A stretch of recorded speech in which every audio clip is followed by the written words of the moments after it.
आप सब लोग दुख का समाधान पाने आए हो। कोई तन दुखी, कोई मन दुखी, कोई धन दुखी है। आप उसका उत्तर पाने आए हो, आप कृपा पाने आए हो, आप आशीर्वाद लेने आए हो। पर बुरा मत माने तो हम 100 की सीधी बात बताएं, हजारों दुखों की समस्या का समाधान एक ही है।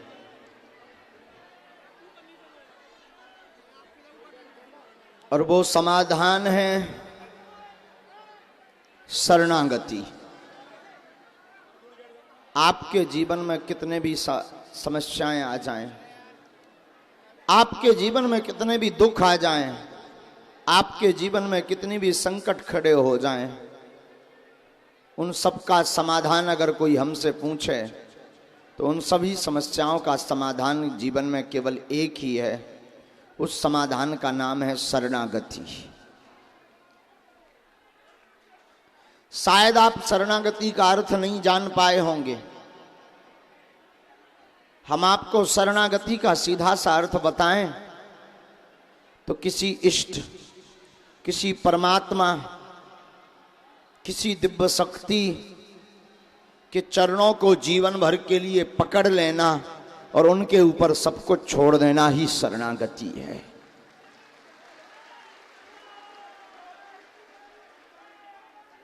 गांवों में कहावत है, शरण गए मरण नहीं होती है। जो शरण आता है मरण नहीं होती है। घाटा तो वो लोग खाते हैं, हानि तो उन लोगों को होती है। चमत्कार उन लोगों के जीवन में नहीं होते, कृपा उन लोगों के जीवन में नहीं होती जो आज किसी और को भजते, कल किसी और को ध्याते, परसों किसी और की जयकारा लगाते, इसके आगे और किसी के यहां माथा टेकते। कृपा तो उनकी होती है कि एक बार माथा झुका दिया तो जब तक कृपा ना हो जाए तब तक उठाए ना, वो खाली नहीं जाता। वो खाली नहीं जाता, उसकी झोली भरनी पड़ती है। शक्तियों को भी और देवताओं को भी उसकी झोली भरनी पड़ती है। और बागेश्वर धाम के इस प्रांगण में आप जिस पावन भूमि पर विराजे हुए हैं और आज ये जो 1 लाख लोगों का, भक्तों का समुदाय दरबार में बैठा है, हम बस 100 की सीधी बात, करोड़ों की अमीरों की बात एक ही कहेंगे कि आप जिनकी शरण में आ गए बस उनके चरणों को भूलना नहीं। हमें विश्वास है आज नहीं तो कल पर्चा बनेगा, पर्चा बने तो ना बने चल जाएगा, पर चर्चा तो बालाजी के चरणों में चल ही जाएगी। जरूरी नहीं कि आप मंच पर बैठ पाए, जरूरी नहीं आपका पर्चा बन पाए, जरूरी नहीं आपकी चर्चा हो पाए। इतने लोगों का पर्चा बनाने के लिए अगर क्रम भी लगाया जाए तो 2 साल कम है। 2 साल में इतने पर्चा ना बन पाए, पतो लगे जब तक और इतने ही जुड़ जाएं तो हमारी 13 ही पक्की है। होने तो है ही है पर जल्दी। लेकिन ये तो विनोद की बात थी, हंसी की बात थी। हकीकत तो यह है शरण गए मरण नहीं होती है। हम आप घाटा इसीलिए खाते हैं कि दिन पर दिन आपको खोरी भी नहीं है, आपके ऊपर आरोप भी नहीं लगा सकते, क्योंकि जो हैरान होता है उसे लगता शायद यहां समाधान मिल जाए। जो परेशान होता है उसे लगता शायद यहां हमारी समस्या दूर हो जाए। जो पीड़ित होता है उसे लगता शायद ये हमें ठीक कर देगा। पर हम तो भैया एक बात बोलेंगे, और देवता चित्त ना धरई पर हनुमत सेई सर्व सुख। और देवता चित्त नहीं रखते, एक हनुमान जी ऐसे हैं जो सब सुख देते हैं।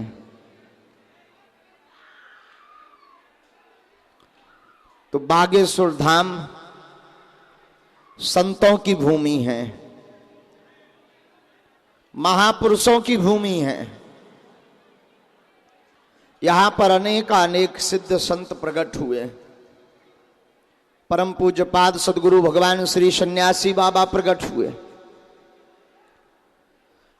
सन्यासी बाबा ने भी अनेक वर्षों तक तपस्या की और उनकी तपस्या के प्रभाव से बागेश्वर वाले बालाजी महाराज की कृपा पूरे वर्तमान में तो केवल भारत में ही नहीं, भारत के कोने कोने से लेकर के अनेक देशों में भी बागेश्वर धाम की खुशबू व्याप्त है।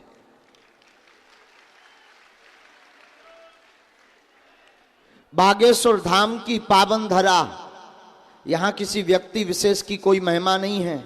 जरूरी नहीं कि हम आपसे मिल पाएं, जरूरी भी नहीं कि आपका पर्चा हम बना पाएं, ये भी जरूरी नहीं कि आपकी चर्चा हो पाए। जरूरी तो सिर्फ इतनी है कि आप आ जाओ, नारियल बांध दो, हम मिल पाए ना मिल पाए, मंगल की पेशी प्रारंभ कर दो। कोई माई का लाल नहीं है जो आप पर कृपा करने से रोक दे। बोले बागेश्वर धाम सरकार की।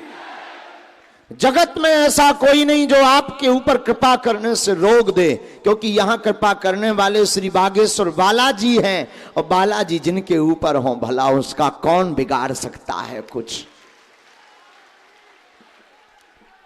यहां हमारी कोई महिमा नहीं है। लोगों को लगता है कि महाराज नहीं मिलेंगे तो चमत्कार नहीं होगा, लोगों को लगता है कि पर्चा नहीं बनेगा तो चमत्कार नहीं होगा, पर हकीकत तो यह है हम मिले या ना मिले, बागेश्वर धाम पर आप आ गए, आपने नारियल बांध दिया, लहसुन प्याज बंद कर दिया, मंगलवार की पेशी करना प्रारंभ कर दी और नियम तोड़ा नहीं, दर छोड़ा नहीं, तो कृपा होने से कोई नहीं रोक सकता। बोले सच्चे दरबार की। पर वही वाली बात, पुरानी वाली बात हम अगर कहें घिसी पिटी कि आज तुम बालाजी के बागेश्वर धाम के कल फिर कर जगह पहुंच गए, परसों तीसरी जगह पहुंच गए, इसके आगे और चौथी जगह पहुंच गए, इसके आगे और पांचवी जगह पहुंच गए। जाना बुरा नहीं है, पर हमें लगता है चाहे आप बागेश्वर धाम से जुड़ो, चाहे आप मेहंदीपुर बालाजी से जुड़ो, चाहे आप तिरुपति बालाजी से जुड़ो, अथवा आप वृंदावन धाम से जुड़ो, चाहे आप चित्रकूट धाम से जुड़ो, चाहे आप केदारनाथ धाम से जुड़ो, किसी धाम से जुड़ो, खाली हाथ तो आ ही नहीं सकते।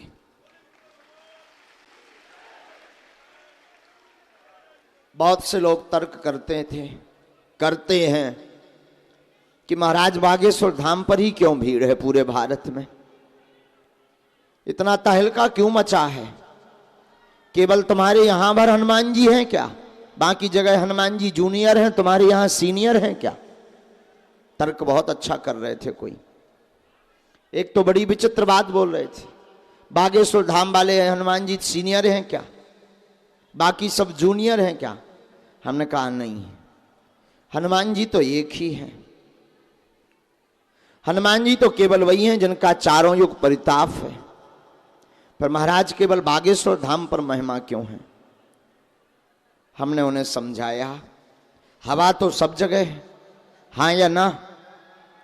तुम्हारे घर पर भी हवा होगी, तुम्हारे छत पर भी होगी, पड़ोसी के घर पर भी हवा तो होगी, यहां भी हवा तो है, ऐसा तो नहीं कि नहीं है। हवा तो सब जगह है, सबको लगती है, सबको जरूरत है। उसी प्रकार हनुमान जी भी सब जगह हैं, सब पर कृपा करते हैं, सब जगह वाले करते हैं, लेकिन महाराज बागेश्वर धाम पर ज्यादा क्यों। भैया हवा सब जगह है, पर जो पंखे के नीचे बैठता है उसे हवा ज्यादा लगती है। उसी प्रकार बालाजी सब जगह हैं, पर जो बागेश्वर बालाजी और संतों की शरणागति में सन्यासी बाबा जैसे सिद्ध संतों के चरणों में बैठता है, उस पर ज्यादा कृपा हो जाती है। तो आज के दरबार में जितने भी आप सब पधारे, आप सबको बागेश्वर इस गद्दी की ओर से खूब खूब आशीर्वाद। बिना समय गवाए हुए नियम के हम बता करके दरबार प्रारंभ करते हैं, क्योंकि खूब समुदाय है, जितनी ज़्यादा से ज़्यादा अर्जी लग जाए उतना अच्छा है।